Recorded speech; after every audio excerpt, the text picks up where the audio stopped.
सुटला भव्य आणि दिव्य अशा मैदानातील पश्चिम महाराष्ट्रात चॅम्पियन मैदानातील सेमीफायनल एक पडतोय एक मध्ये एकूण 7 गाड्या आणि 7 गाड्यांचा रणसंग्राम आहे.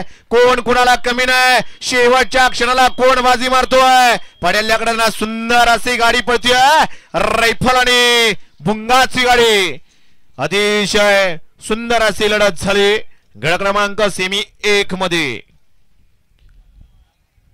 आणि या ठिकाणी घरी बसणारे युट्यूबर आपणाला या ठिकाणी लक्षात घ्या. घर बसल्या या ठिकाणी आपण मोबाईल समोर धरून कोणत्याही प्रकारची व्हिडिओ बनवताय त्याची माहिती घेतलीये का हे अगोदर बघा आणि मग आपण या ठिकाणी व्हिडिओ बनवा. घरी बसलेले युट्यूबर कारण आपण कोणत्याही प्रकारचं गैरवर्तन करू नका.